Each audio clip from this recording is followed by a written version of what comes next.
Do you feel like a useless piece of garbage sometimes? So do I. Every once in a while I get into a deep existential funk and ask myself what's the point of striving for accomplishments or even living at all? I'm not gonna pretend I'm the only one, but I do wonder what percentage of the population actively seeks within themselves an answer to these questions, not as a result of depression or low self-esteem, but as a philosophical issue. At times, life seems populated by NPCs who never spare a single second for introspection, unlike me, the galaxy-brained individual. By its own nature, the question, what's the damn point, is brought about by anguish. If you're asking it, a certain amount of suffering is implied, be it physical or psychological. Maybe you're bedbound in crippling pain, looking for any escape you might find. Maybe your recent loss is simply too much to bear. Not so dramatically, maybe you are forced to toil your days away in a soulless job that's slowly breaking down your body. Or maybe you live in Detroit. Either way, I imagine it's a question asked by nearly every teenager in existence. And it's a fairly simple answer for a lot of people, probably the majority of humans. You live for those you love because your death would bring them untold pain, and there may be those who depend on you for their survival, be that your children or the children you keep in your basement. You suffer for their sake, so hopefully eventually you can go to the grave with the satisfaction that at least they won't have to make a living picking dingleberries out of a rich man's asshole. But what if you're a shit parent and you don't give a crap about your children? Or maybe you love them so very, very much, but you contain multitudes and their well-being isn't everything you live for. More crucially, what if you have no progeny, no dependents, and no prospects to attain either? What if you've lost them? Or maybe you're part of the growing contingent of hopelessly single, childless people increasingly alienated by both their choices and the trappings of modern society. Well, then the answer is one of self-worth and legacy, isn't it? You hope to accomplish something, whatever goal you've set for yourself, to the point that you'll be able to look back at your life and deem it worthy. People will keep your name on their lips and with bated breath whisper, yes, he's the one who completed his Pokemon card collection. You want to make enough of a mark in the world that you won't be soon forgotten, hopefully without murder involved. Maybe you're driven like that, and if so, I hope you're wise enough to consider yourself lucky. To have a clear drive to direct your life a certain way? Damn, I wish I had that. All most of us can manage is half-baked ambitions that nudge us a certain way sometimes.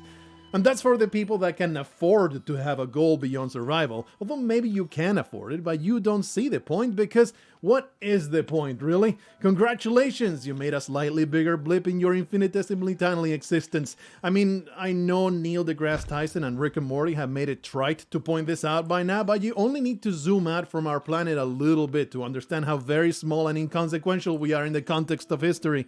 Even better, the moment you die, what you want will not matter in the slightest. Your existence will end, and so will your anguish, your ambitions, and your worries. So why do you give a damn about the memories you leave behind? It makes no logical sense to care. Of course, this is where religious beliefs, spirituality, and morality come in. In one hand, heaven, judgment, reincarnation, rise as a vampire, no matter what it is, you have faith that death isn't the end, and everything you did in life shapes what will happen to you.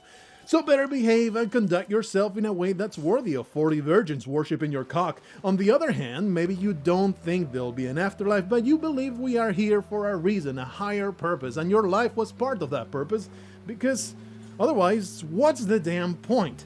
Just make sure you don't consider the option that the higher purpose might have been devised by an evil higher power, and you'll be fine.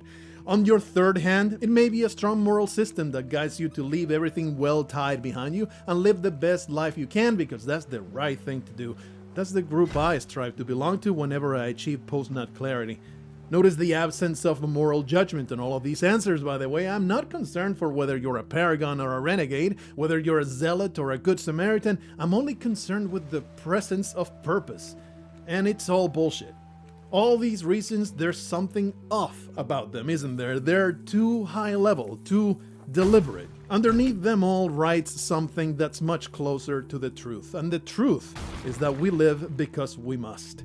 According to a 5-second Google search that I trust without question, the global yearly suicide rate is 1.4%. So out of every 200 people, 3 will off themselves every year. That number is staggeringly low when you consider the unspeakable misery that plagues much of the world. Working at the post office, I would argue for a good 20% of humans to have a very good reason to kill themselves in Minecraft.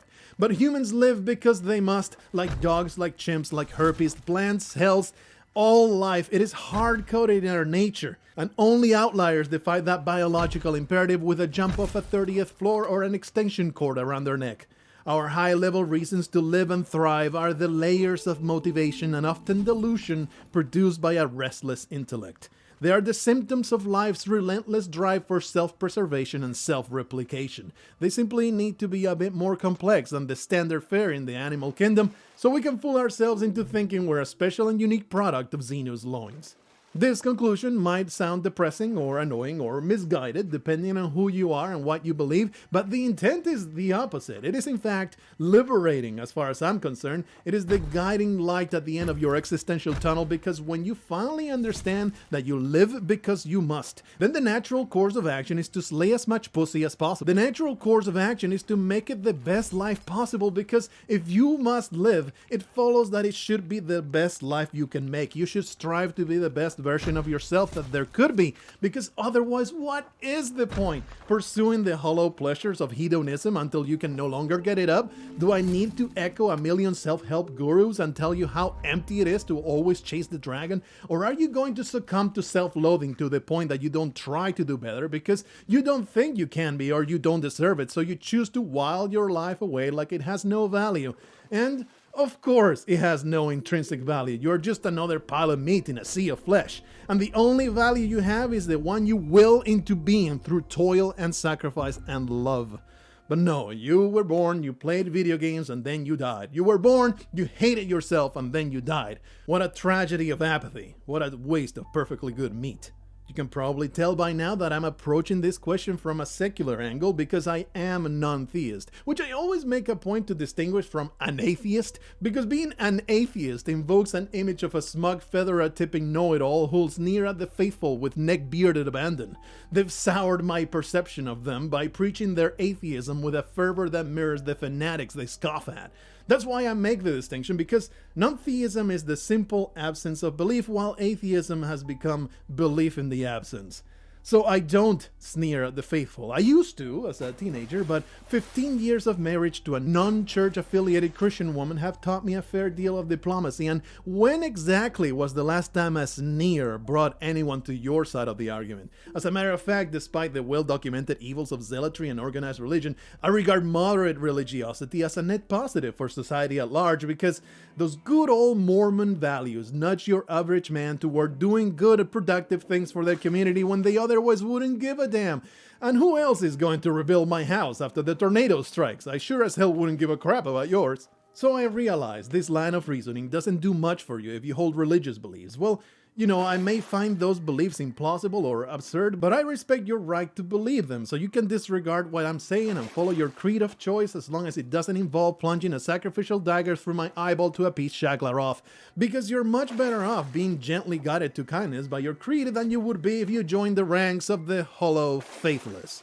You see, the absolute worst part of atheism, besides insufferable internet arguments, is that it gave us absolutely nothing with which to replace religion, leaving a whole generation of Redditors and TikTok creatures an empty space where meaning and purpose used to be.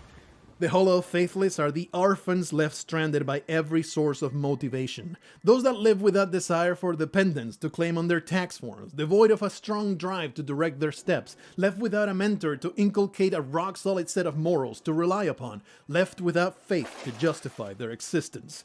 And when I say faith, I don't necessarily mean religion. I talk about having a robust sense of identity and purpose, whatever it may come from, that catches you when your thoughts fall into despair. By the same token, when I say faithlessness, I don't mean exclusively the bereft atheist. That's too reductive. It includes anyone who doesn't behave in accordance to their values that they profess, because they don't have any actual faith in them. I mean, consider the most popular punishment for being wicked is eternal torture. And still it's not enough to stop some holy men of the cloth from diddling your nephew. These hollow faithless come in two varieties, those who fall into a replacement and those who don't. The latter, commonly known as the lump, embraces the hollowness. He or she, but most often he, lives because he must and lacks the self-awareness to understand it or the pride to rise above it. They are the coomers, the brain-addled video game no-lifers, the chronic Tinder fuckboys and frothing degenerates, those who have made their hedonistic pursuit their entire identity. The lump is the ultimate consumer of product, and their core value is to consume, and their value to society lies in how much money they can part with before their last glorious session of autoerotic asphyxiation. The former, commonly known as the desperate, are those in dire need of faith but left adrift by lack of proper guidance, so they latch onto hollow idols, replacement cult-like creeds that fail to teach a human how to live with different humans. He or she, but most often she, believes they fight for a cause when all they truly fight is against the tide of emptiness that swallows their thoughts whenever their brains are not engaged in constant distraction, namely whatever cost of the month the internet and the media plasters in front of our eyes. They'll rant and rave and scold you for not agreeing with every singular issue they parrot. They'll pile on alongside the mob with joyous anger to satisfy their hollow electronic bloodthirst. They'll pretend to know exactly what life is truly about as they unironically educate you. Pretend to feel all these true emotions as they tap letters on a screen with a blank expression on their faces in between sips from their lactose-free coffee latte with Splenda and vanilla cream. Most tragic and infuriating of all, as far as my sensibilities are concerned, are those who've made a religion out of science, because the hollow faithless, hollow in their skull as they're hollow in their soul, fail to realize how poor a creed science is, for you can't preach and pontificate on tenets that are mutable by definition. Science is by design in a constant state of rigorously proving itself wrong, and what a travesty it is to watch the desperate adopt their cherry-picked headlines as dogma so they can use it as a stick to beat their online enemies into submission.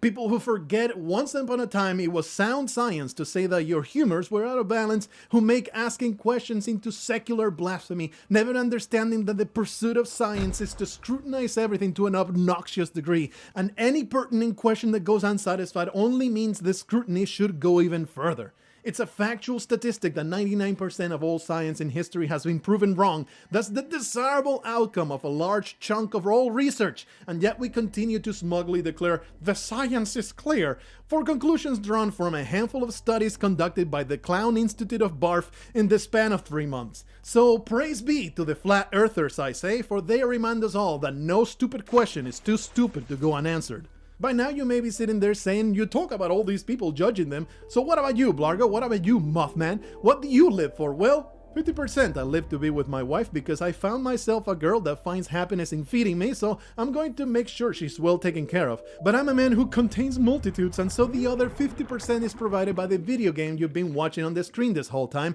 though maybe you haven't been watching at all. Probably I'm a barely registering drone in your ear while you play video games because you got yourself a second monitor to occupy the 20% of your brain that isn't fully engaged at all times. As if I'm droning on about the latest YouTuber drama or whatever the current outrage your preferred ideologue is spouting in their videos, as if I'm not talking about the most important question that could ever be asked of a human being. Why do you live? Pay attention, why do you live? How does this question not haunt you? I'm kidding. Who the hell am I to demand your attention? I'm what I just described. I'm you. I'm the one who plays a video game with one side of his brain and barely listens to a video with the other, even when I know it's bad for me, even as I've told myself that a task that's not worth my focus isn't worth my time, but I fall into that trap time and again because I'd rather pursue contentment than fulfillment. I told you I live for what's on screen right now, and that's true, but of course I mean it in a deeper sense than to play video games. Don't be a basic bitch.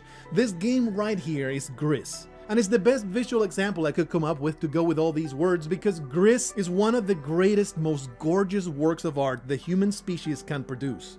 This beautiful masterpiece reached into my chest and lifted my breath. It filled me with the tingling swell at the back of your skull that makes the world brighter. After I passed out, the doctor said it was an aneurysm, but what the hell do they know? They're all liars and thieves.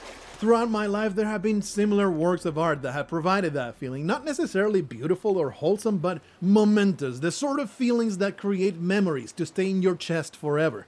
Movies like The Shawshank Redemption, Fight Club, What Dreams May Come, Sex in the Pyramids 3, books like Neverwhere, The Wheel of Time, The Dresden Files, Dragonlance, and Berserk, and video games like Planescape Torment, The Longest Journey, Final Fantasy, and Candy Crush. And these works of art that stir my soul and change my life, they inspire me to want to do the same for as many people as I can reach. And that is what I live for, and that is why I strive to write the best novels I can. And let me tell you, there's no better feeling than getting a message or an email from someone telling me I accomplished that goal for them. They're rare and precious, and I treasure them with all of my self-worth. At an intellectual level, I know that in the grander context of existence, such accomplishments mean nothing, but in my vast and learned wisdom, I have realized that this larger context matters less and it shouldn't be a factor in your self-worth because it's the ultimate expression of human hubris to compare ourselves to a cosmic scale. Worry instead about your personal circle of influence and how you can improve the lives of those you care about, because that's the context you belong to. So what's even the point I'm trying to make? Nothing. There is no point. I'm basically asking, what's the meaning of life? Do you think I've come up with something more profound than the 10,000 years worth of philosophers before me? I just get besieged by all these thoughts and I figure I'd pass them on to you so we can suffer together. But hey, if you do ask yourself, what do I really live for, and find the answer wanting, well, ain't that a tragedy?